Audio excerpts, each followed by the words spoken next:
അസ്സലാമു അലൈക്കും വറഹ്മത്തുള്ളാഹി തആല വബറകാതുഹു. ഉമ്മാൻ്റെ കുട്ടി വന്നോ?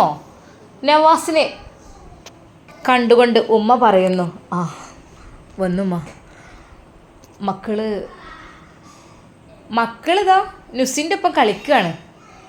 ഓള് പോയപ്പോൾ ഇപ്പോൾ നുസിയാണ് ഓൾക്ക്. ഒന്നെങ്കിൽ ഓരോരുത്തരും വാണല്ലോ, നുസൈബ അല്ലെങ്കിൽ സൗദ, ആരെങ്കിലൊക്കെ ആയിട്ട് വാണേ കുട്ടികളെ ഒറ്റപ്പെടുത്താൻ നമ്മൾ പാടില്ല. അതുകൊണ്ട് തന്നെ ഞാൻ കൊണ്ടുപോയത്. അല്ല മോനെ, എങ്ങനെ ഉണ്ടായിരുന്നു പാസ്പോർട്ടും എന്ന് കിട്ടുക? ഉമ്മ എങ്കോറിക്ക് വരും. അത് കഴിഞ്ഞിട്ട് ആയിക്കോട്ടെ ഇൻഷാ അല്ലാ, ഒന്ന് പോയി പോരെ. എന്തൊക്കെ തന്നെയാലും ദുബായിക്ക് തന്നെ പോയിക്കോളി. ഏതായാലും ഇജ്ജ് പറഞ്ഞല്ലോ എനിക്ക് അവിടെ ഷോപ്പ് നോക്കണം എന്നൊക്കെ പറഞ്ഞല്ലോ, ഒന്ന് പോയി പോരെ. എന്നിട്ട് ഇൻഷാ അല്ലാ, ഇനിയിപ്പോൾ ഏതായാലും ഈ ഒരു സീസൺ ആകുമ്പോൾ ഉംറക്ക് കിട്ടൂല. ഇനിയിപ്പോൾ ഹജ്ജാണ്. ഹജ്ജിൻ്റെ സീസണായി കഴിഞ്ഞാൽ ഇനിയിപ്പം ഉംറോസൊന്നും ഇല്ലല്ലോ. ഇൻഷാ അല്ലാ ഹജ്ജ് കഴിഞ്ഞിട്ട് നിങ്ങൾക്കാണ് പോകാം. എനിക്ക് പൂതി ഉണ്ടായിരുന്നു, പക്ഷെ ഇനിയിപ്പോൾ കിട്ടുമോ എന്താവേ. എല്ലാവരും കൊടുത്തല്ലേ, കിട്ടലും കഴിഞ്ഞില്ലേ. അപ്പോൾ തൽക്കാലം നിങ്ങൾ ദുബായി പോയി പോരി ഫസ്റ്റ്. ഉമ്മ ഇൻഷാ അല്ലാ ഷോപ്പ് നോക്കണം. അത് അല്ല മോനെ, എന്താണ് സൂപ്പർ മാർക്കറ്റ്, എന്താണ് എന്തെങ്കിലുമൊക്കെ തുടങ്ങണം. കഫ്തീരിയേ എന്തെങ്കിലുമൊക്കെ നോക്കട്ടെ മോനെ, നോക്കട്ടെ പറയണ്ടേ. നമ്മൾ വിചാരിച്ചൊക്കെ തുടങ്ങിക്കോ. എൻ്റെ കുട്ടി തുടങ്ങിയതൊന്നും പരാജയപ്പെട്ടിട്ടില്ലല്ലോ.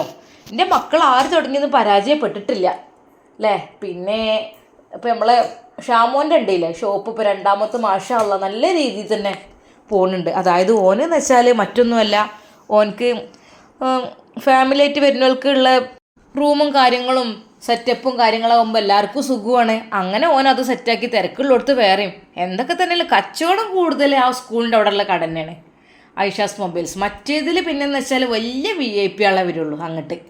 അതായത് കുറച്ച് നല്ല ഐറ്റംസ് ഫോണേ അവിടെ ഉണ്ടാവുകയുള്ളൂ. അങ്ങനെ അവിടെ ഉണ്ട് അതിൻ്റെതായ കച്ചവടം. പക്ഷേ ഷാമോൻ എപ്പോഴും ഇഷ്ടം ഇവിടെ നിൽക്കണം കേട്ടോ അങ്ങാടിയിലേ. അങ്ങനെ ആകുമ്പോൾ എന്ന് വെച്ചാൽ എപ്പോഴും കുറച്ച് കച്ചവടം ഉണ്ടാകുന്ന ആളെ ഇഷ്ടം. അവിടെ വേറെ സ്റ്റാഫിനൊക്കെ നിർത്തിയിരിക്കുകയാണ്. അത്യാവശ്യം ഉണ്ട്, ഓൻ പോവുകയും ചെയ്യും, കുഴപ്പമൊന്നുമില്ല. എൻ്റെ മക്കൾ തുടങ്ങിയ ബിസിനസ്സിന് കുഴപ്പമൊന്നുമില്ല. ഇപ്പോൾ ഫൈസലാണെങ്കിലും അങ്ങനെ തന്നെ പാർട്ട്ണറായി തുടങ്ങിയ ഷോപ്പിംഗ് മാൾ ഉണ്ടല്ലോ, അതും അൽഹംദുലില്ലാ കുഴപ്പമില്ല എന്നാണ് ഓൻ പറഞ്ഞത്.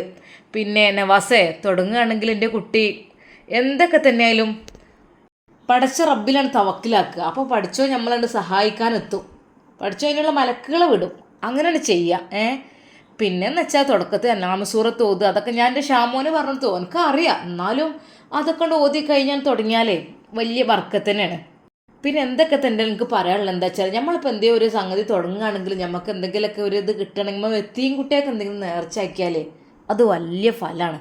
ഇന്നാളിപ്പോൾ എന്തോ ഒരു കാര്യത്തിൽ ഞാൻ എത്തിയും കുട്ടിക്ക് ഒരു മോതിരം നേർച്ചറിഞ്ഞു, കുറച്ച് മുമ്പാണ്. അന്നിപ്പോൾ അങ്ങനെയൊക്കെയാണല്ലോ. അപ്പോൾ അൽഹംദുലില്ലാ റാഹത്തായിട്ട് വന്നു. അതിപ്പോൾ ഏതാണ് നമ്മളെ നാട്ടിൽ എത്തിയും കുട്ടി ഉള്ളത്, എത്തിയും ഖാനയിലേക്ക്. അപ്പോൾ പക്ഷേ ഈ ഒരു സ്വർണ്ണമൊക്കെ എന്തോ കൊടുക്കുമ്പോൾ ഒരു കുട്ടി അങ്ങനെ ഉള്ളത് തിരഞ്ഞെടുക്കുകയായിരിക്കും. ഇങ്ങനെ ആകുമ്പോൾ എല്ലാ കുട്ടികൾക്കും കൊടുക്കണമല്ലോ. പക്ഷേ നമ്മൾ ഈ എത്തിയും വീടുകൾ ഉണ്ടാവുമല്ലേ, ബാപ്പാർ ചെറുപ്പത്തിലേ മരിച്ച് കഷ്ടപ്പെട്ട് ഉമ്മാരൊപ്പം ജീവിക്കണേ, അങ്ങനെ എന്തെങ്കിലുമൊക്കെ നേർച്ച പറഞ്ഞാലേ വലിയ ഫലമാണ്. അതേപോലെ ഈ കണ്ണില്ലാത്ത കുട്ടികൾക്ക്, അംഗവൈകല്യമുള്ള കുട്ടികൾക്കൊക്കെ അതൊക്കെ നല്ലൊരു കാര്യം തന്നെയാണ്. ഉമ്മാൻ്റെ കുട്ടി അങ്ങനെ എന്തെങ്കിലും നേർച്ച പറഞ്ഞ് പോവുകയും ചെയ്തോളൂ. മോനെ എനിക്ക് പേടിയുണ്ട് കുട്ടിയെ. എന്തുമ്മ ഒന്നുമല്ല, സൗദനായിട്ട് പോകാമെന്ന് പറയുമ്പോഴേ മനസ്സിക്ക് ഒരു സമാധാനം വേണ്ടത്. ഇതെന്ന് വെച്ചാൽ ചുറ്റോടിട്ടു ശത്രുക്കളല്ലേ. എൻ്റെ ഷാമോദന് രക്ഷപ്പെട്ടു തന്നെ പറയും. ഇപ്പോഴും ഉണ്ടാവേ പേടിയാണ് മോനെ. ഉമ്മാൻ്റെ കുട്ടിനോട് സ്നേഹം ഇല്ലായിട്ട് പറയില്ല, ഞാൻ എന്നോട് ആദ്യം പറയണം. ആ ബന്ധമുണ്ട് ഒഴിവാക്കിക്കാളി, വക്കീൽ നോട്ടീസ് ഉണ്ട് അയച്ചാളി. ഇജ്ജ് വിചാരിച്ചിട്ടുണ്ടാവും ഉമ്മാക്കിപ്പോൾ എന്താ ഓളം ഒഴിവാക്കിയത് ഇത്ര വലിയ തിരക്ക്. അതല്ല മോനെ, ഒരു പ്രശ്നം ഉണ്ടാവരുത്. അതിനും വേണ്ടിയിട്ട് എൻ്റെ കുട്ടീൻ്റെ ജീവിതത്തിൽ ഒരു പ്രശ്നം വരരുത്, അതിനും വേണ്ടിയിട്ടാണ് അത് പിന്നെയും പറയണത്. ഉമ്മ എന്നാൽ പിന്നെ അങ്ങനെ ചെയ്യാം മോനെ, പോണീന് മുമ്പാണ് ശരിയായിക്കളിട്ടാ. മറ്റേതൊരു സമാധാനം ഉണ്ടാവില്ല കുട്ടിയെ.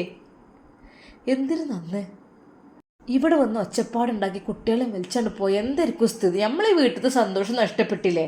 ആ മക്കളെ ചിരിയും കളിയും വർത്താനും അല്ലേ ഇവിടെ ഇത്രയും സന്തോഷങ്ങൾ നൽകുന്നത്. മാൻ്റെ കുട്ടി പറഞ്ഞ പോലൊക്കെ ഒന്ന് ചെയ്താട്ടോ. ആയിക്കോട്ടമ്മ.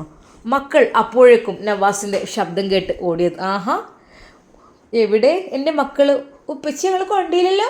ആയിക്കോട്ടെ, ഞങ്ങൾ ഉമ്മമ്മ കൊണ്ടുവരുന്നു. ഉമ്മമ്മ കൊണ്ടുപോയിട്ട് പല സ്ഥലങ്ങളൊക്കെ കാണിച്ചു തന്നു. എങ്ങോട്ടപ്പോൾ ഉമ്മമ്മ അങ്ങനെ കൊണ്ടുപോയത്? സ്ഥലങ്ങളൊക്കെ കാണിച്ചു തരാൻ ഞങ്ങൾ ഓട്ടോയിൽ പോയത് നല്ല രസമുണ്ട് കേട്ടോ. മക്കളെ, എപ്പോഴും കാറിൽ ഇങ്ങനെ അടച്ചുകൂട്ടി പോണേക്കാളും നല്ലത് ഓട്ടോയിൽ ഇങ്ങനെ സുഖമായൊരു യാത്ര ഉണ്ട്. ആ ഒരു കാറ്റും കൊണ്ട് അത് വല്ലാത്തൊരു വൈബ് തന്നെയാണ്. അതുപോലെ ബസ്സിനൊന്ന് പോകണം. നിങ്ങൾ ബസ്സിന് കയറിക്കണോ മക്കളെ? ഇല്ല, ഞങ്ങൾ ബസ്സിന് കയറിയിട്ടില്ല. ബസ്സിൽ ഞങ്ങൾ കയറ്റൂ. ആ ഉപ്പച്ചി, നമ്മൾ ഗൾഫിൽ നിന്ന്. ആ അത് ശരി, സൗദിയിൽ നിന്ന് കയറിയെന്നല്ലോ അല്ലേ? ഓക്കെ ഓക്കെ, അങ്ങനത്തെ ബസ്സൊന്നും അല്ല കേട്ടോ. നമ്മളെ നാട്ടിലത്തെ ബസ് എന്ന് പറഞ്ഞാൽ ഭയങ്കര സ്പീഡായിട്ട് ഒരു എന്താ പറയുക, ഒരുപാട് വാഹനങ്ങളടി കൂടെ ഇങ്ങനെ തിക്കി തിരക്കി ഇങ്ങനെ കിക്കി കിക്കി കിക്കി പറഞ്ഞാൽ ഒരുപാട് ഹോണൊക്കെ അടിച്ച് അങ്ങനെ വേറൊരു വൈബായിരിക്കും. നമുക്കൊരു ദിവസം കയറണം കേട്ടോ. അല്ലപ്പച്ചി, നമ്മളെന്താണ് ഗൾഫിലേക്ക് പോകുന്നത്? ഗൾഫിലേക്ക് പോകണം ഇൻഷാ അല്ലാ. ഉമ്മച്ചിൻ്റെ പാസ്പോർട്ട് കിട്ടട്ടെ, എന്നിട്ട് പോയപ്പോരെ? ഞങ്ങൾ കൊണ്ടുപോലേ. അല്ലാ, ഇതെന്ത് ഇങ്ങനെയൊക്കെ പറയുന്നത്? ഉപ്പാൻ്റെ കുട്ടികളെ എങ്ങോട്ടെങ്കിലും ഉപ്പ കൊണ്ടാകാതെ നിൽക്കണോ? അല്ല, നിങ്ങൾ പാസ്പോർട്ട് എടുക്കാൻ പോയപ്പോൾ എനിക്ക് സങ്കടമായി. അതെന്താ? ഉമ്മ ഇല്ലായിരുന്നോ? ഉമ്മ ഉണ്ട്, പക്ഷെ എന്നാലും എനിക്ക് തോന്നി നിങ്ങൾ ഗൾഫിൽ പോവുകയാണോ ഞങ്ങളെ കൊണ്ടാകാതെ. ഹേയ്, അങ്ങനെ ചെയ്യുമോ? ഉപ്പാൻ്റെ കുട്ടികൾ ഇതുവരെ ചെയ്തിട്ടില്ലല്ലോ അങ്ങനെ. അത് അത് എന്താ? അത് ഉമ്മച്ചി എൻ്റെ ഉമ്മച്ചി അല്ലല്ലോ. എന്താ മോളോ നീ പറയണത്? മോളെന്താ കരയണത്? എൻ്റെ ഉമ്മച്ചി ഉള്ളപ്പോഴല്ലേ ഞങ്ങൾ ഗൾഫിൽ കൊണ്ടുപോവുക. അപ്പോൾ സൗദമ്മച്ചി പിന്നെ ആരും ഉമ്മച്ചിയാ? അത് വേറെ വാവൻ്റെ ഉമ്മച്ചി ആവുമല്ലോ കുറച്ച് ദിവസം കഴിഞ്ഞാൽ. ആഹാ, എന്താ പെണ്ണെ നീ ഇങ്ങനെയൊക്കെ പറയുന്നത്? ഉപ്പാൻ്റെ കുട്ടി ഇവിടെ വന്നാണേ കണ്ട മോനൂസ് പാവം, ഒന്നും അറിയാതെ അതങ്ങനെ ഓടിച്ചാടി നടക്കണേ. അതിനൊരു പരാതിയും പരിഭവം ഇല്ലല്ലോ. ഓനൊന്നും അറിയില്ലല്ലോ. ഉമ്മച്ചിനൊക്കെ ഓൻ മറന്നു നിൽക്കണ്. ഹേയ്, അങ്ങനെയൊന്നും മറക്കൂല. നിങ്ങളെ ഉമ്മച്ചി വന്ന് കുഞ്ഞിന് പാല് കൊടുക്കുമ്പോഴേ ഏതൊരു കുഞ്ഞും മറക്കൂല ഉമ്മമാരെ. ഞാൻ മറന്നിട്ടില്ല ഉപ്പ. എനിക്ക് ചിലപ്പോഴൊക്കെ ഉമ്മച്ചിനെ കാണണം തോന്നും. ഉമ്മച്ചിനെ ഉമ്മ വെക്കണം തോന്നും. പക്ഷെ ഉമ്മച്ചി വരൂലല്ലോ. ശരിക്കും പറഞ്ഞാൽ നവാസിൻ്റെ കണ്ണുകൾ നിറഞ്ഞു. മോളെ, ഉപ്പാൻ്റെ കുട്ടിക്കരയില്ല കേട്ടോ. ഉപ്പാൻ്റെ കുട്ടിക്കരയാൻ പാടില്ല. സത്യം പറഞ്ഞാൽ നവാസിനെ അവൻ്റെ റൂമിലേക്ക് കടന്നപ്പോൾ വല്ലാത്തൊരു വിജനതയാണ് അനുഭവപ്പെട്ടത്. എന്തൊക്കെയോ ഒരു ശൂന്യത. റബ്ബേ, എന്ത് ചെയ്യണം എന്നെനിക്കറിയുന്നില്ല. എല്ലാം കൂടി ആലോചിച്ചപ്പോൾ വല്ലാത്തൊരു സങ്കടം. സൗദ ഉണ്ടായിരുന്നെങ്കിൽ അത് വല്ലാത്തൊരു ആശ്വാസമായിരുന്നു. അവളില്ലാത്ത ഈ റൂമിൽ ഹേയ്, എനിക്ക് കിടക്കാനാവുന്നില്ല. ഉപ്പച്ചി എന്താ താഴേക്ക് പോകുന്നത്? മോളു, നമുക്കിത് താഴെ കിടക്കാട്ടോ, ഡൈനിങ് ഹാളിൽ പായൊക്കെ വിരിച്ചിട്ട്. എന്താ? ആഹാ, ഡൈനിങ് ഹാളിലോ? അതെന്താ? ഉമ്മച്ചില്ലാതെ ഇവിടെ കിടക്കാൻ രസമില്ല, അതുകൊണ്ടാണ്. അപ്പോൾ ഉപ്പ, നമ്മൾ രണ്ടും ഉമ്മച്ചിയും പോയോ? ഇനി ആരും ഇല്ലേ നമുക്ക്? ആര് പറഞ്ഞു? വരും കേട്ടോ. 2 ദിവസം ഉമ്മച്ചി അവിടെ പോയി നിൽക്കട്ടെ. അതാ കണ്ടോ വാവ വരുന്നേ. വാവനെ പിടിക്ക് മോളെ, അത് മുറ്റത്തേക്ക് ഇറങ്ങിപ്പോകും. ഉപ്പ, ഉപ്പച്ചിയെ, ഉപ്പച്ചി എന്താ ഉമ്മച്ചിനെ വിട്ടിട്ട് പോകുന്നത് അവിടെ? ഉപ്പച്ചി എന്തിനാ അങ്ങനെ ചെയ്തത്? ഉമ്മച്ചിനോട് വരാൻ പറ. മക്കൾക്കും വല്ലാത്തൊരു സങ്കടം. ഉമ്മച്ചിയില്ലാത്ത വീട്. ഉമ്മമ്മ, ഉമ്മച്ചിനെ കൊണ്ടുവരാൻ പറയാം. എൻ്റെ പൊന്നു മോളെ, ഉമ്മച്ചി അവിടെ 2 ദിവസം നിൽക്കട്ടെ കേട്ടോ. ഇവിടെ വന്ന് അങ്ങനെ പണിയെടുക്കലല്ലേ, അപ്പോൾ റെസ്റ്റ് കൊടുക്കുക 2 ദിവസം ഉമ്മച്ചിക്ക്. ഉമ്മച്ചി പാവല്ലേ, വന്ന് അന്ന് മുതൽ തുടങ്ങിയതല്ലേ നിങ്ങളെ കുളിപ്പിക്കലും നിങ്ങളെ മാറ്റി തരലും നിങ്ങൾക്ക് ഭക്ഷണം തരലും ഇവിടെയൊക്കെ നന്നാക്കലും കുക്കിങ്ങും ഒക്കെ. അപ്പോളേ കുറച്ച് ദിവസം 2 ദിവസം അവിടെ നിൽക്കട്ടെ കേട്ടോ. ഉമ്മ, ഞങ്ങൾക്ക് എന്തോ ഒരു ഉമ്മച്ചി ഇവിടെ ഇല്ലാത്തത്. ഞങ്ങളെല്ലാ ഉമ്മച്ചികളും പോവോ? നിങ്ങൾക്കിതാ ഇവിടെ നുസിമേമ ഉണ്ടല്ലോ, പോരെ? നുസിമാമക്ക് കുറേ പഠിക്കാണ്ട്, പാവാണ്, എപ്പോഴും ബുക്ക് എടുത്തുകൊണ്ടാണ്. നമ്മളെ നുസിമാമ ഡോക്ടറൊക്കെ ആയിട്ട് ഇറങ്ങണ്ടേ, ഡോക്ടർ ആവണ്ടേ, അതിനു വേണ്ടി പഠിക്കുകയാണ്. അപ്പം നമ്മൾ വീട്ടിൽ ഡോക്ടർ ഉണ്ടാവില്ലേ, അതിന് വേണ്ടിയിട്ടാണ് പഠിക്കുന്നത്. അപ്പോൾ നുസിമാമാനെ നിങ്ങൾ ശല്യം ചെയ്യാനൊന്നും പോരുത് കേട്ടോ. ഇല്ല, ഞങ്ങളെ വിളിക്കലാണ് നുസിമാമ, ഇവിടെ ഇരുന്നോളി എന്ന് പറഞ്ഞിട്ട് ഞങ്ങളെ വിളിച്ചു കൊണ്ടുപോലാണ്. പിന്നെ നുസിമാമാൻ്റെ അടുത്തേക്ക് വല്ലാതെ പോകണ്ട കേട്ടോ. അതെന്തുമ്മ? അതെ, നുസിമാമാൻ്റെ വയറ്റിൽ കുഞ്ഞുവാവുണ്ട്. കുഞ്ഞുവാവേ എന്ന് വരിക? കുഞ്ഞുവാവ കുറച്ച് ദിവസം കഴിഞ്ഞാൽ വരും. അപ്പം നുസിമാമനോട് എടുക്കാനൊന്നും പറയരുത് കേട്ടോ. മോനൂസിനെ എടുക്കാൻ സമ്മതിക്കരുത്. അതുപോലെ ഒന്നും ഇങ്ങനെ പണിയൊന്നും എടുപ്പിക്കരുത്. ഓടിച്ചാടി കളിക്കാൻ അങ്ങനെ നിൽക്കരുത് കേട്ടോ. കാരണം എന്താണെന്നോ, കുഞ്ഞുവാവ എന്താണെന്നോ എന്തെങ്കിലും പറ്റിപ്പോവും. ഇല്ല, ഞാൻ നുസിമാമാനെ നല്ല നോക്കും. പാവാണല്ലേ ഉമ്മമ്മ?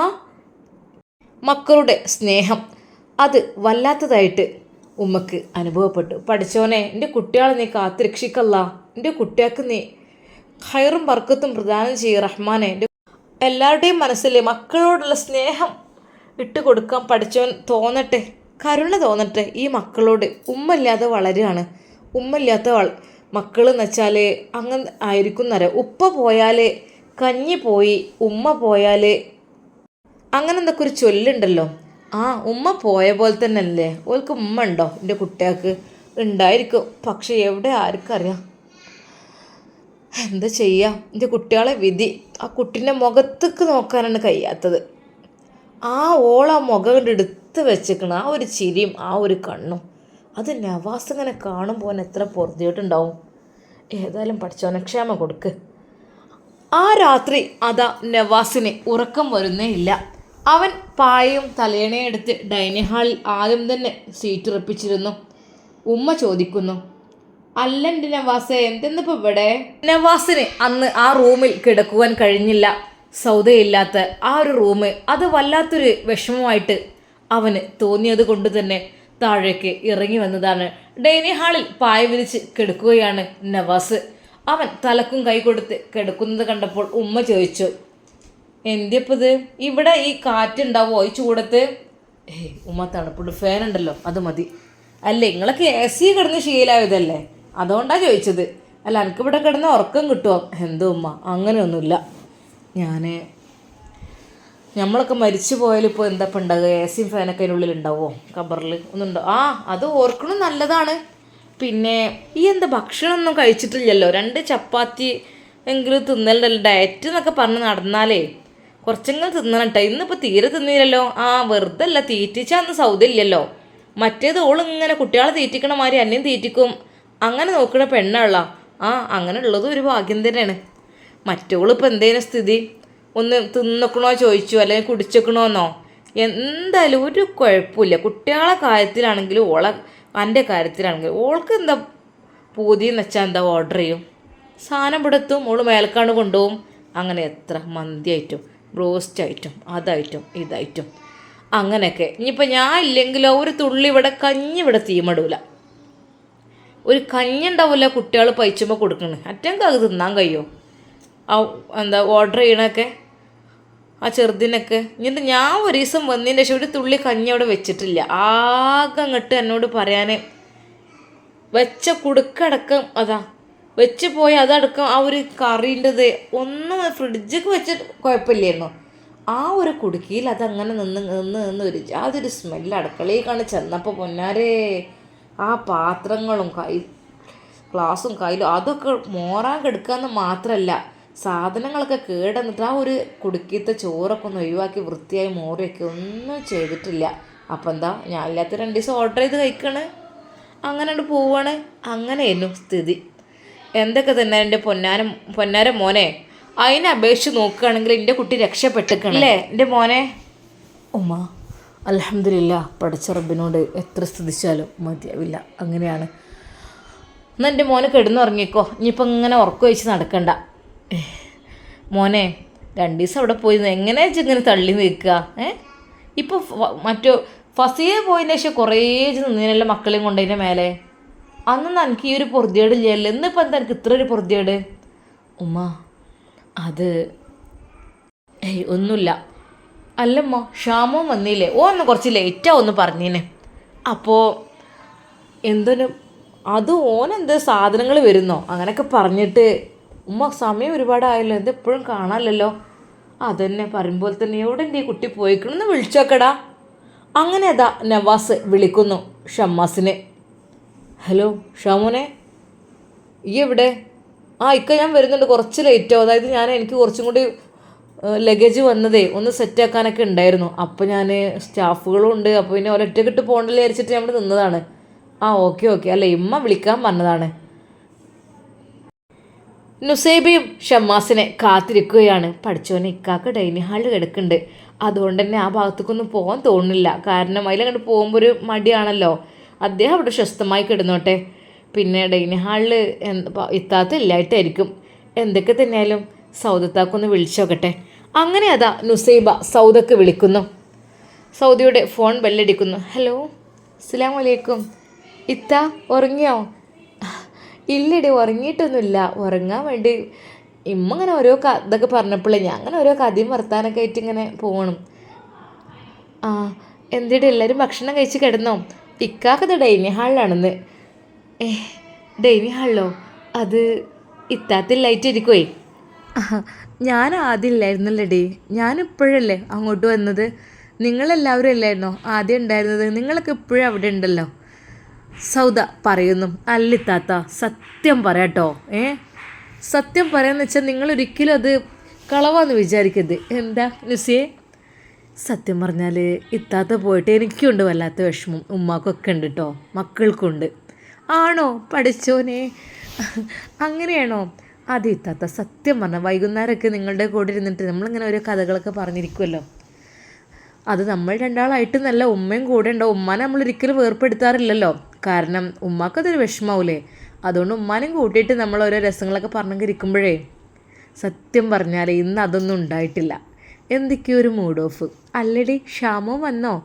ഇല്ല, ഇന്നെന്തോ ഷോപ്പിൽ എന്തോ ലഗേജ് ഇറക്കുന്നുണ്ടോന്നോ അങ്ങനെയൊക്കെ പറഞ്ഞിട്ട് അല്പം ലൈറ്റ് ആവുമെന്ന് പറഞ്ഞിരുന്നു. ആ ആയിക്കോട്ടെ. അല്ല ഭക്ഷണം കഴിച്ചോ? ഭക്ഷണം പിന്നെ ഇക്കാക്ക ഭക്ഷണം കഴിക്കലൊക്കെ കുറച്ച് കുറഞ്ഞു കിട്ടുന്നേ. അതെന്താ? പ്രിയപ്പെട്ട പ്രിയതമ ഇല്ലല്ലോ വിളമ്പി കൊടുക്കാൻ. ആഹാ, ഞാനിപ്പോഴല്ലേ വന്നത്. അതിനു മുമ്പ് നിങ്ങളൊക്കെ തന്നെയല്ലായിരുന്നോ നോക്കിയിരുന്നത്? ആ എന്നാലും ഇത്ത എന്നിങ്ങളെ വരിക. എടി എനിക്ക് സത്യം പറയട്ടെ കേട്ടോ, ഞാൻ ആരോടും ഉമ്മാനോടൊന്നും പറയണ്ട. എൻ്റെ മനസ്സ് മുഴുവൻ അവിടെയാണ്. എൻ്റെ ശരീരം മാത്രമേ ഇവിടെ ഉള്ളൂ. സത്യത്തിൽ കിടക്കാനുള്ള സമയമൊക്കെ പോകുമ്പോഴൊക്കെ എനിക്ക് സത്യം പറഞ്ഞാൽ എന്തൊക്കെയോ ഒരു മിസ്സാകാണ്. എടി നവാസ്ക്ക് പാവല്ലേ, അതാണ് വല്ലാത്തൊരു ഇടങ്ങാറ് എനിക്ക്. അദ്ദേഹത്തെ വിട്ടു പോരാൻ. പിന്നെ ഇവിടെ നിൽക്കണ്ടേ, ഇവിടെ ഉമ്മാക്കും തന്നെ. പക്ഷെ എനിക്ക് എന്താ അറിയില്ലടി, വല്ലാത്തൊരു ഇടങ്ങാറ്. എനിക്ക് വിട്ടു പിരിയാൻ കഴിയണില്ലായിരുന്നു സത്യത്തിൽ. ഇത്ത സത്യമായിട്ടും എനിക്കും അങ്ങനെ തന്നെയാണ്. ഷാമോന് എന്നോട് അവിടെ പോയി നിൽക്കാനൊക്കെ പറയുമ്പോഴൊക്കെ എനിക്ക് സത്യം പറഞ്ഞാൽ താല്പര്യമില്ല. എന്തെന്നറിയില്ല, അവർ കൂടെ ഇങ്ങനെ വേണം തോന്നുകയാണ്. അവരില്ലാത്തൊരു ജീവിതം അത് വല്ലാത്തൊരു ഇടങ്ങാറിന് കേട്ടോ. നമ്മൾ ആണുങ്ങളെടുത്ത് നിൽക്കുമ്പോഴേ അത് എത്രയൊക്കെ തന്നെയായാലും അതൊരു സന്തോഷം തന്നെയാണല്ലോ അല്ലേ, ഒരു റാഹത്താണത് ആ ഒരു ജീവിതം. ആണുങ്ങൾ കൂടെ ഇല്ലാത്ത ജീവിതം എന്ന് പറഞ്ഞാൽ അത് സത്യം പറഞ്ഞാൽ വല്ലാത്തൊരു മിസ്സിങ് ആണത് അല്ലേ. ആ ഇത്താത്ത ശരിക്കും അങ്ങനെ തന്നെയാണ്. നമ്മൾ അങ്ങനെ അങ്ങ് അടുത്ത് പോയി അത്രയ്ക്ക് സ്നേഹത്തിൽ നമ്മൾ കഴിയണമായതുകൊണ്ടേ പിന്നെ ഉണ്ട് ചിലർ പ്രശ്നങ്ങളൊക്കെ ആയിട്ട് നടക്കണമല്ലേ. അങ്ങനത്തെവർക്ക് പിന്നെ വിഷയങ്ങളൊന്നും ഉണ്ടാവില്ല, എത്രയും വിട്ട് പിരിഞ്ഞ്. പിന്നെയെന്ന് വെച്ചാൽ പ്രവാസികൾ അത് പിന്നെ പാവാണ്. അവർ കാര്യം ആലോചിക്കുമ്പോഴെന്ന് വെച്ചാൽ അവർക്ക് ഒരു ഗതിയില്ലാത്ത അവസ്ഥയാണ്. പ്രവാസികളെന്ന് പറഞ്ഞാൽ എന്താ, അവർക്ക് നാട്ടിൽ നിന്നാൽ ഒന്നും ആവുന്നില്ല. എന്തെങ്കിലുമൊക്കെ നേടിയെടുക്കാൻ, എന്തെങ്കിലുമൊക്കെ കടങ്ങൾ വീടാൻ, അല്ലെങ്കിൽ വീടുണ്ടാക്കാൻ, സ്ഥലം വാങ്ങാൻ.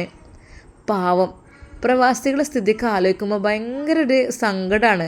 അവർ ആ സ്വന്തം പിഞ്ചു മക്കളെ, ഭാര്യയെ, മാതാപിതാക്കളൊക്കെ വിട്ടിട്ട് അവർ പ്രവാസ ലോകത്തേക്ക് ഇങ്ങനെ പോകുമ്പോഴേ അത് വല്ലാത്തൊരു വിഷമം തന്നെയാണ്. അതായത് അവരുടെ ആ ഹൃദയം എത്ര വേദനിക്കുന്നുണ്ടാവും. എന്തായാലേ പെട്ടെന്ന് കാണണമെന്ന് തോന്നുമ്പോൾ അത് നടക്കൂലല്ലോ. എന്നാലും അൽഹംദുലില്ലാ ഇപ്പോൾ കുഴപ്പമൊന്നുമില്ല കേട്ടോ. കുറച്ചും കൂടി മുമ്പത്തെ കാലമൊക്കെ ആകുമ്പോൾ അത് വല്ലാത്തൊരു വിഷമം തന്നെയായിരുന്നു അല്ലേ. കുറച്ച് മുമ്പ് എന്നൊക്കെ വെച്ചാൽ പ്രവാസികളാകുമ്പോൾ ആഴ്ചകൾ പിടിക്കും ഒരു കത്ത് കിട്ടാൻ. ഒരു കുഞ്ഞ് ജനിച്ചാൽ തന്നെ ഒരാഴ്ച കഴിഞ്ഞിട്ട് അല്ലെങ്കിൽ 2 ആഴ്ച കഴിഞ്ഞിട്ട് 1 മാസം കഴിഞ്ഞിട്ടൊക്കെയാണ് ഒരു കത്ത് കിട്ടുക. കത്തിൽ എഴുതിയിട്ടുണ്ടാവും, എൻ്റെ പ്രിയപ്പെട്ട ഇക്ക, നമ്മൾക്ക് ഒരു കുഞ്ഞ് പിറന്നു. ഇക്ക നിങ്ങളൊരു ഉപ്പയായി. അതൊക്കെ അറിയുമ്പോഴും 1 മാസമാണ് അല്ലെങ്കിൽ 15 ദിവസമാണ് അന്നത്തെ കാലം. ഇപ്പോഴാണെങ്കിലോ എല്ലാം ലൈവായിട്ടാണല്ലോ, വീഡിയോ കോളും അതുപോലെ എല്ലാം ഓൺലൈന് അപ്പക്കപ്പം എല്ലാം അറിയിക്കുക. ഹോസ്പിറ്റലിൽ പോകുന്നതും പെയിൻ വരുന്നതും എന്തൊക്കെ തന്നെയാലും എന്തായാലും ഇപ്പോഴത്തെ ഒരു സൗകര്യം കാലത്ര പുരോഗമിച്ചു. അങ്ങനെ നോക്കുമ്പോൾ എത്രയോ തന്നെയാണ് പഴയ കാലത്തെ പ്രവാസികളായ ഭർത്താക്കന്മാർ. അവർ ആ മക്കളെ വിട്ടിട്ട് ഭാര്യയെ വിട്ടിട്ടൊക്കെ പോകുമ്പോൾ കാണൽ പിന്നെ എന്നാ അടുത്ത വർഷം 2 വർഷം കഴിഞ്ഞ് തിരിച്ചു വരുമ്പോഴേ. അതിനിടയിൽ വല്ലപ്പോഴും ഫോട്ടോ എടുത്ത് കൊടുത്തേക്കും. ഫോട്ടോ എടുത്ത് അയച്ചിട്ട് 1 മാസം കഴിയുമ്പോൾ അവിടെ കിട്ടും കത്തുകൾ. അന്നൊക്കെ അങ്ങനെയായിരുന്നല്ലോ. അങ്ങനെ ഒരു കാലം. എത്ര വിഷമിക്കുണ്ടാവും പ്രവാസികളായ അവർ തിരിച്ചു വരുമ്പോൾ. മക്കളൊക്കെ വലുതായിട്ടുണ്ടാവും. 2 വർഷം കഴിഞ്ഞൊക്കെ വരുമ്പോൾ മക്കൾക്ക് ഉപ്പയെ തിരിച്ചറിയില്ല. അങ്ങനത്തെ അവസ്ഥ. കാരണം എന്താ, ഈ ഉപ്പയെ കാണുന്നില്ലല്ലോ, വല്ലപ്പോഴും ഒരു ഫോട്ടോ അല്ലേ കാണുന്നുള്ളൂ, അല്ലാതെ നേരിട്ട് കാണുന്നില്ല, സംസാരിക്കുന്നില്ല. അന്ന് ആദ്യത്തെ കാലത്ത് ഫോണും ഇല്ലായിരുന്നല്ലോ അല്ലേ. പിന്നെ ലാൻഡ് ഫോണായി തുടങ്ങി. അങ്ങനെയൊക്കെ അത് ഇത്താത്ത അങ്ങനത്തെ കുറേ കഥകളും അനുഭവങ്ങളും ഒക്കെ വായിച്ചിക്കണ്, ഒക്കെ കേട്ടിക്കണ്. അപ്പം അങ്ങനെയൊക്കെ നോക്കുകയാണെങ്കിൽ ശരിയാണ്. പക്ഷെ എന്നാലും ഷാമോൻക്കും നവാസ്കാക്കും ഒന്നും അവർക്ക് ഭാര്യമാരെ പിരിഞ്ഞിരിക്കണ വലിയൊരു താല്പര്യമൊന്നുമില്ല. അപ്പോൾ ഇത്താ നിങ്ങളെന്തായാലും പോയിക്കോണ്ടിട്ടോ, ഇൻഷാ അല്ലാ. പാസ്പോർട്ട് കിട്ടിയാൽ വേഗം പോയിക്കോണ്ടി. ഇക്കാൻ്റെ കൂടെ തന്നെ ജീവിച്ചോളി. ഇക്ക അവിടെ ആകുമ്പോൾ അവിടെ ജീവിക്കുക, ഇവിടെ ആകുമ്പോൾ ഇവിടെ ജീവിക്കുക, അല്ലാതെ ഒറ്റയ്ക്കൊന്നും ജീവിക്കണ്ട കേട്ടോ. ഒരു നിമിഷം സൗദ മൗനം പാലിച്ചു. പഠിച്ചോനെ, അതെങ്ങനെ, എനിക്കൊക്കെ അതിനുള്ള യോഗ്യതയുണ്ടോ എന്നുള്ള രീതിയിൽ. അപ്പോഴും അവൾക്ക് ഇക്കയുടെ ആദ്യ ഭാര്യയെക്കുറിച്ചായിരുന്നു ചിന്തിച്ചിരുന്നത്. ഇക്കയുടെ ആദ്യ ഭാര്യയുടേതാണ് സ്ഥാനങ്ങൾ മുഴുവനും. എനിക്ക് എപ്പോഴും അവിടെ 2ാം സ്ഥാനമുള്ളൂ. എന്തൊക്കെ തന്നെയായാലും ഞാൻ ജീവിതത്തിൽ നിന്ന് ഒഴിഞ്ഞു കൊടുക്കേണ്ടി വരും എന്നുള്ള ഒരു ഭയം അവൾക്കുണ്ടായിരുന്നു. അപ്പോഴും അവൾ ചിന്തിക്കുമായിരുന്നു, റബ്ബേ, ഇക്കയുടെ ആദ്യത്തെ വൈഫ് ഇക്ക സ്വീകരിക്കണമെങ്കിൽ ആയിക്കോട്ടെ, പക്ഷേ എന്നെ ആ ഭാര്യ പദവിയിൽ നിന്ന് ഒരിക്കലും ഒഴിവാക്കരുത്. അതേ ചിന്താഗതിക്കാരിയാണ് അവളെ. കാരണം അത്രക്കും സാധുവായ ഒരു പെണ്ണാണ് നമ്മുടെ സൗദ. എല്ലാവരോടും സഹതാപം മാത്രം. ഒരാളെയും ഉപദ്രവിക്കണമെന്നോ അല്ലെങ്കിൽ ഒരാളെ കുറ്റപ്പെടുത്തണമെന്നോ ബുദ്ധിമുട്ടിക്കണമെന്നോ അവളുടെ മനസ്സിലില്ല. എല്ലാവരോടും നല്ല പുഞ്ചിരിയോട് കൂടിയുള്ള സംസാരം, നല്ല സ്വഭാവം, അതുതന്നെയാണ് ഏതൊരു പെണ്ണിനും വേണ്ടതും. അതെല്ലാം ഒത്തിണങ്ങിയ പെണ്ണാണ് നമ്മുടെ സൗദ. ഈ സമയം മുംതാസിൻ്റെ ടൂർ ഗ്രൂപ്പ് 2 ദിവസത്തിനുള്ളിൽ നാട്ടിലേക്ക് തന്നെ പുറപ്പെടും. ശരിക്കും അവൾക്ക് എന്തൊക്കെയോ ഒരു മാറ്റങ്ങളാണ് വന്നിട്ടുള്ളത്. സത്യം പറഞ്ഞാൽ ഇർഫാൻ എന്നുള്ള ആ ഒരു ചെറുപ്പക്കാരൻ അതിൻ്റെ ആ സ്വഭാവ ഗുണങ്ങളെല്ലാം കണ്ടിട്ട് ശരിക്കും മുംതാസിന് അത്ഭുതം തോന്നി തുടങ്ങിയിരുന്നു. മുംതാസിൻ്റെ കാര്യത്തിൽ അവളുടെ ഭർത്താവ് കൂടുതലായി ഒന്നും ശ്രദ്ധിച്ചിരുന്നില്ല. അവൾ അവളുടെ കാര്യങ്ങളുമായിട്ട് അങ്ങനെ നടന്നു. ഇക്കാക്ക് ഒരുപാട് ഫ്രണ്ട്സും കാര്യങ്ങളും ഉണ്ടായതുകൊണ്ട് തന്നെ അവരോടൊപ്പം ഫോട്ടോഷൂട്ടിലും കാര്യങ്ങളിലുമായിരുന്നു അദ്ദേഹം ചിലവഴിച്ചിരുന്നത്. എന്നാൽ അതെല്ലാം ഇർഫാൻ നോക്കി കാണുന്നുണ്ടായിരുന്നു. മുംതാസ് എന്നുള്ള ആ ഒരു പെണ്ണിൻ്റെ അച്ചടക്ക മഹിമ, അവളുടെ ദീനീബോധം, അതിൽ ശരിക്കും ഇർഫാൻ വളരെയധികം സന്തോഷിച്ചിരുന്നു. സ്നേഹത്തോടെ അവളുടെ അടുക്കലേക്ക് അതാ ഇർഫാൻ വന്നിരിക്കുന്നു. ഇത്താത്ത നാട്ടിലിറക്കിയുണ്ട്. നാട്ടിൽ എനിക്ക് ഒരു ബ്രദറുണ്ട്, ഉമ്മ ഉപ്പ. ബ്രദർ ഇവിടെ അല്ല, കുവൈറ്റിലാണ്. ഓക്കെ. അപ്പോൾ ഒറ്റ മോളാണ് അല്ലേ ഉള്ളത്? അതെ. പഠനം എന്താ 1ാം വർഷമാണ്. അത് ഇനിയും ഉണ്ടല്ലോ 4 വർഷം കംപ്ലീറ്റ് ആണെങ്കിൽ. ഓക്കെ. ഇത്താത്ത ഞാൻ ഒരു ഡൗട്ട് ചോദിക്കട്ടെ? എന്താ? അല്ല, ഇത്രക്കും ഫാഷനബിളായ ഇക്കയ്ക്ക് എങ്ങനെ ഇത്രക്കും ദീനീബോധമുള്ളൊരു പെണ്ണിനെ കിട്ടി? ശരിക്കും എന്നെ അത്ഭുതപ്പെടുത്തി കളഞ്ഞു കേട്ടോ. ഞാൻ ശരിക്കും വല്ലാതെ സന്തോഷിച്ചു മനസ്സ്. കാരണം അത്രക്കും എങ്ങനെയൊക്കെയോ നടക്കുന്ന ഈ ഒരു സിറ്റുവേഷൻ, അതായത് ഇവിടെ തന്നെ കൾച്ചർ അങ്ങനെ തന്നെയാണ്. അങ്ങനെ നടക്കുന്നതിനിടയിൽ ഒരു പെണ്ണ് ഇത്രമാത്രം നല്ല ദീനീബോധമുള്ള പെണ്ണെന്നൊക്കെ പറഞ്ഞപ്പോൾ എനിക്ക് എൻ്റെ മനസ്സിന് തന്നെ വല്ലാത്തൊരു സന്തോഷം തോന്നി തുടങ്ങി. അതാണ് ഇർഫാൻ.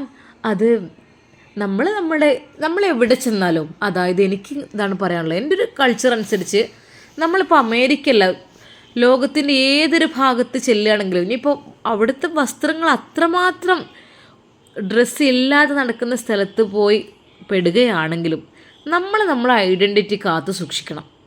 അതായത് നമ്മൾക്കൊരു പവറുണ്ട് നമ്മുടെ ഇസ്ലാമിന്.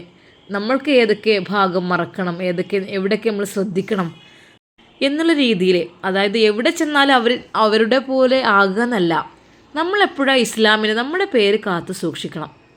അത് എവിടെയൊക്കെ തന്നെയാലും ഇസ്ലാമിൻ്റെ ഐഡൻറ്റിറ്റി നമ്മൾ വിട്ട് കളിക്കരുത്. അതാണ് എൻ്റെ ഒരു ഇത് കേട്ടോ. ആരൊക്കെ എന്തൊക്കെ ചെയ്യണമെന്ന് വിചാരിച്ചാൽ നമുക്കതുപോലെ എന്താ ചെയ്യണം എന്നുള്ളത് ഒരിക്കലുമില്ല.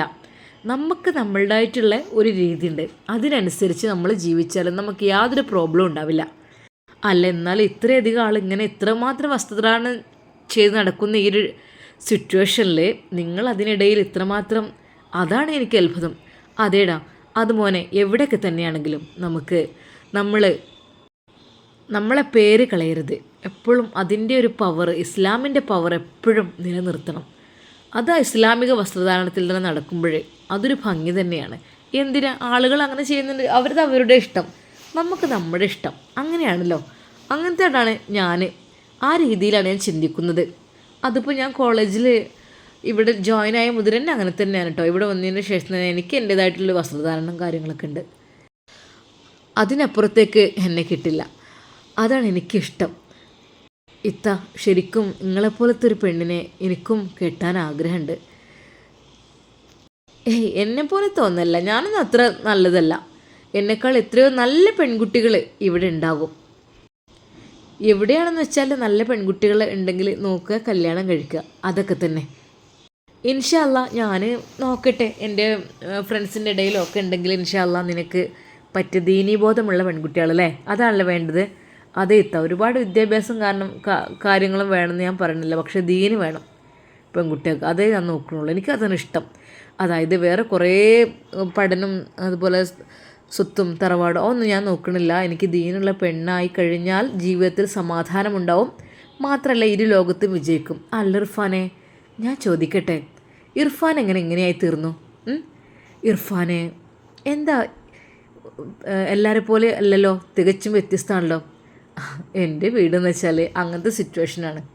എൻ്റെ ഉപ്പ ഉസ്താദാണ്.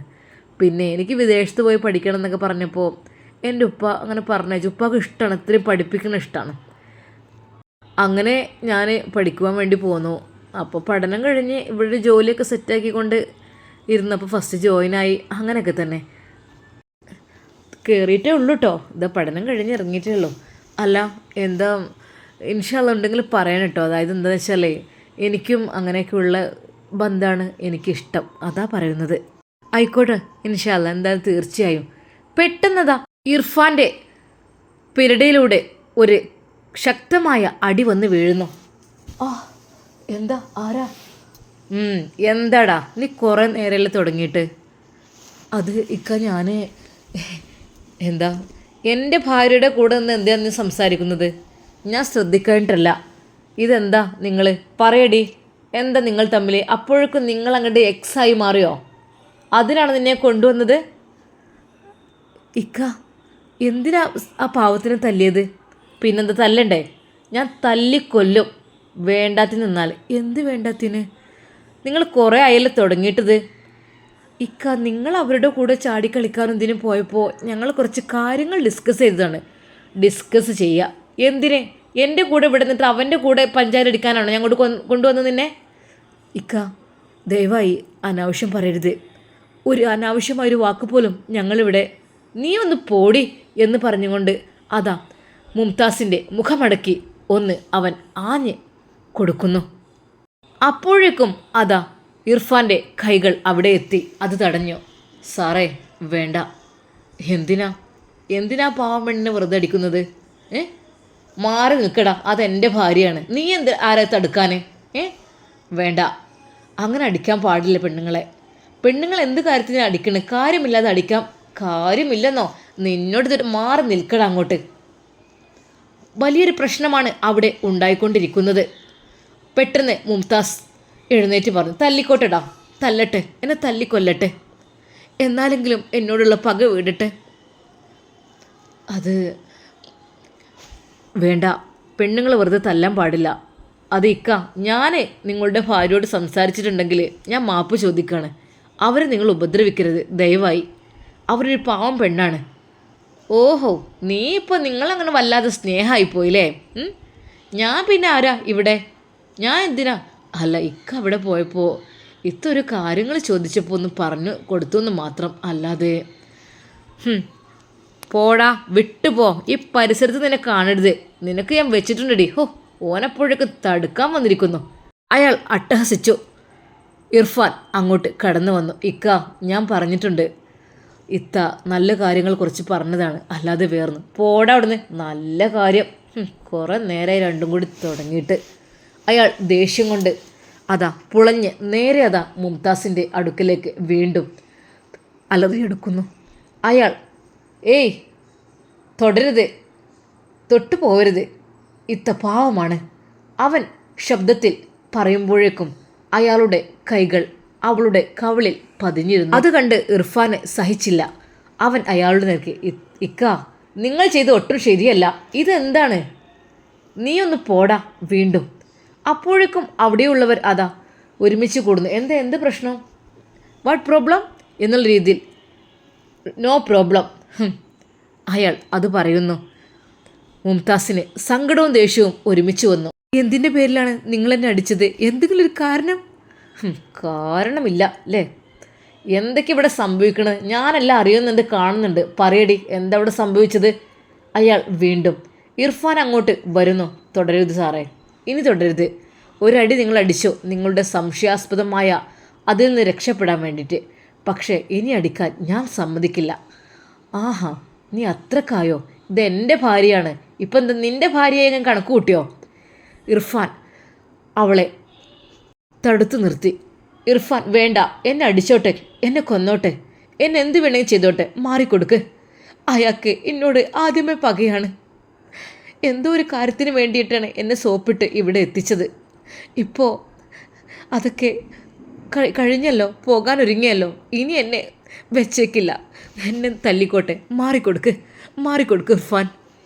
അവൾ പൊട്ടിക്കരഞ്ഞുകൊണ്ട് പറഞ്ഞു. ഇൻഷാ അല്ലാ നമുക്കിതിൻ്റെ ബാക്കി ഭാഗം നാളെ കാണാം. അതുവരേക്കും എല്ലാവർക്കും അസ്സലാമു അലൈക്കും വറഹ്മത്തുള്ളാഹി തആല വബറകാതുഹു.